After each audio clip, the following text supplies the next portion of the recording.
तो वहाँ पर मतलब मैं समझता हूँ कम से कम 100 लोग तो होंगे जिन्होंने हमें घेर लिया। वो लोग बहुत हैरान थे ये देख के कि रेट्रोफिटेड स्कूटी से हम पहाड़ियों में इस तरह के दुर्गम रास्तों में कैसे आ गए। हेलो गाइस, मेरा नाम अरशद है, मैं दिल्ली का रहने वाला हूँ और मैं रेट्रोफिटेड स्कूटी से राइड करता हूँ। मैं फाउंडर हुई ग्रुप ऑफ स्पेशल पीपल का, जो कि इंडिया का पहला हैंडीकैप लोगों का बाइकिंग ग्रुप है।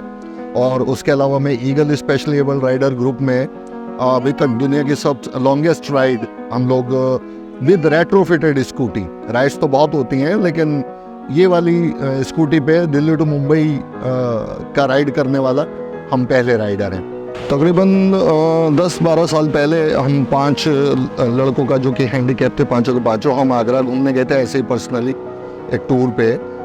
तो वहाँ उस सफ़र में हमें रियलाइज़ हुआ कि ऐसे बहुत सारे हैंडीकैप हैं जो घरों से नहीं निकल पाते हैं, जो इस तरह के सफ़र नहीं कर पाते हैं अपनी डिसेबिलिटी के चलते।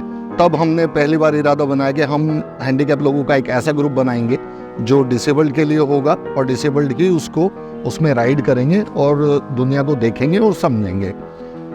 इस सोच के ज़रिए मैंने राइडिंग शुरू की और उसके बाद से हम हैंडीकैप लोगों के ग्रुप में लगभग मसूरी, नैनीताल, आगरा और मोरनी और मुंबई और लद्दाख ये सब राइड हम लोग कर चुके हैं। जब हमने एक बार इरादा कर लिया कि अब हमें राइड करना है, हैंडीकैप लोगों को उनके घर से बाहर निकालना है, तो पहली राइड हमने नैनीताल का किया।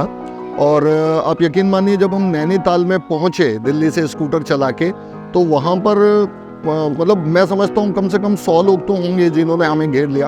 वो लोग बहुत हैरान थे ये देख के कि रेट्रोफिटेड स्कूटी से हम पहाड़ियों में इस तरह के दुर्गम रास्तों में कैसे आ गए। उन्होंने बहुत अप्रिशिएट किया। तब मुझे रियलाइज़ हुआ कि अगर हम ये राइड आगे करते रहेंगे तो इससे समाज पे विकलांगों के बारे में समाज की जो नॉर्मल लोग हैं उनकी सोच बदलेगी।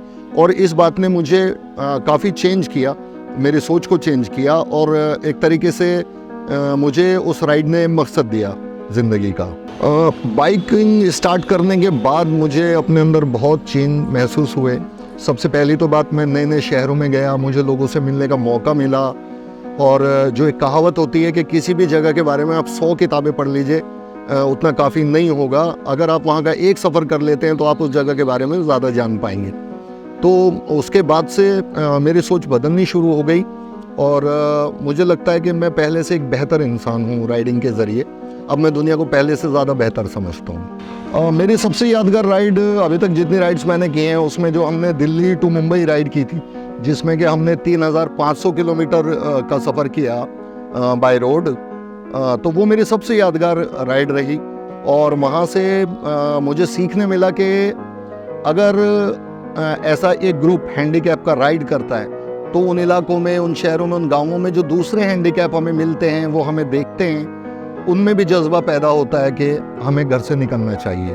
तो मुझे ये सीखने मिला कि अगर हम चाहें तो दूसरों के लिए मिसाल बन सकते हैं। अभी तक मैंने जितने भी राइड किए हैं अपनी इस रेट्रोफिटेड स्कूटी से किए हैं, पर मेरी ड्रीम बाइक है जावा मोटरसाइकिल। मैं चाहता हूँ कि इन फ्यूचर मेरे पास जावा मोटरसाइकिल हो और मैं अपनी अगली राइड, अपनी ड्रीम राइड उससे करूँ। और जब हमने राइडिंग की शुरुआत की थी तो हमारा ये एक ड्रीम था कि हम जो इंटरनेशनल का लेवल पर जो राइडरों की कम्युनिटी है उनके साथ हम जुड़े।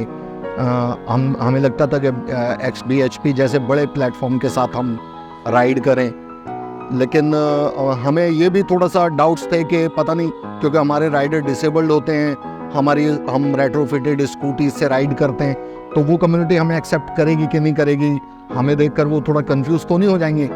उनके साथ 1-2 राइड हमें उनके अंडर करने का मौका मिला और मीडिया कोऑर्डिनेटर थे वो हमारी लद्दाख राइड के। तो हमें बहुत खुशी है कि XBHP जैसे बड़े प्लेटफॉर्म के साथ हमें राइड करने का मौका मिलेगा और हम भी फिर इंटरनेशनल लेवल पर दिव्यांग राइडर्स को पहचान दिलाने का पूरी कोशिश करेंगे।